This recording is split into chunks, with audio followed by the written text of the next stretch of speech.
Here with reaction, Fox News contributor Sara Carter and former New York City mayoral candidate Curtis Sliwa. Sara, nobody's done more ever to secure the border than Joe. Well, no, I don't care what you say. It's stunning how they no just one's lie. ever done more, Sara. How dare you?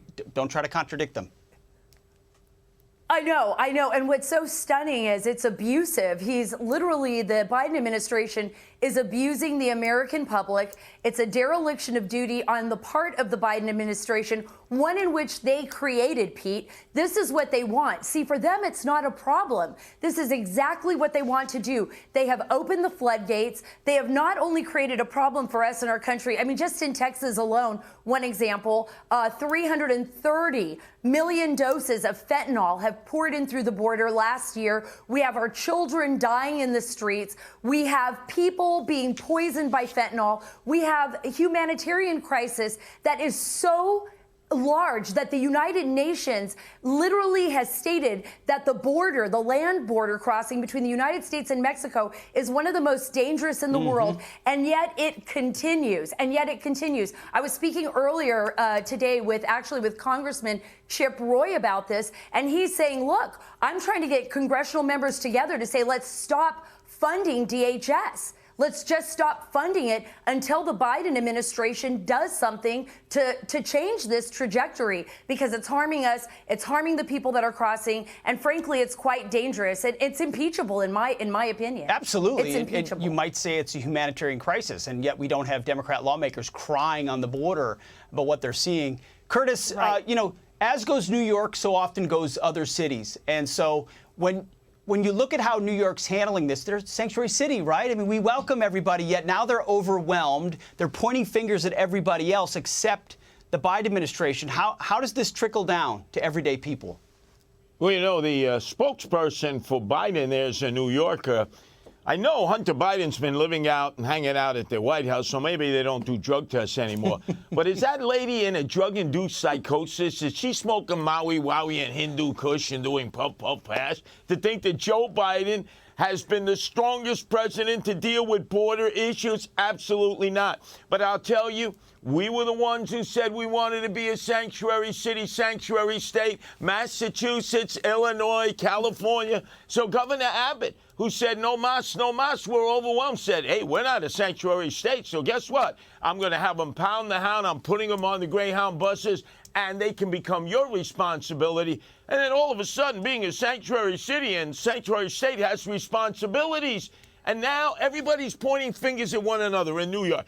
So you have the swagger man with no plan, who's Eric Adams. Then you have Governor Crime Wave Holcomb, and then Joe Biden. And they're like the Three Stooges, Mo, Larry, and Curly.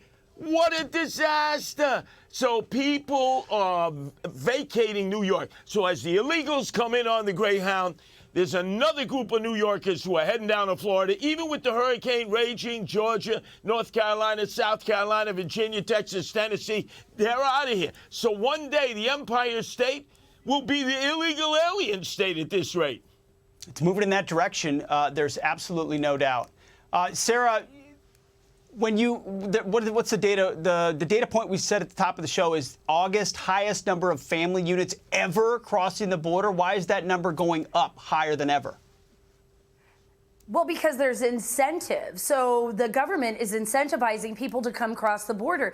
And it's extraordinarily dangerous. I just spoke to folks who are in Panama, who are going through the Darien Gap, who are reporting from there. They have told me that there are a number of children that have disappeared into the Darien Gap, into this dangerous jungle. So not only is he incentivizing people to come into the country, but we saw that with the numbers in July, where the numbers were around 245,000, I think, nationwide encounters, and about 200,000 just at the border. And this isn't going to slow down, Pete. This is going to get far worse. But I think when we look at a serious note, I mean, it is in a way laughable, but on the serious side of this, it's the American people that are paying the price. We know this border has been used by terrorists. We know that terrorists like ISIS, Islamic State, Al-Qaeda, and others are looking at this border as an open sieve into the United States. We don't know right now if we we have sleeper cells in here that are ready to target us. And who's going to pay the price for it if they do?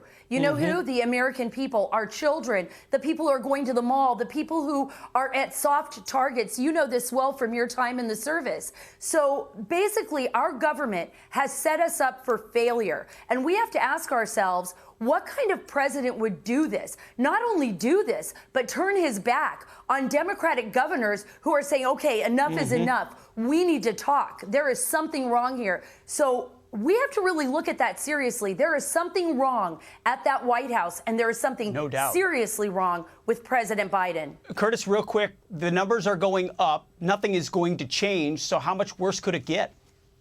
It'll get a lot more worse. I mean, look at it. We got 19,000 kids going into our schools. They're not vaccinated, but kids during the pandemic had to be vaccinated. We've had brave civil servants that were fired because they wouldn't take the vaccine, especially healthcare workers who went into the belly of the beast, and we applauded them every night at 7, It's and then we insane. turned heroes into zeros, and now these illegals, they don't have to get vaccinated. We're going to be doing blockades in New York City. We're not standing by. We're blocking the bridges, 18-wheel tractor trailers. We're taking civil disobedience to a new level.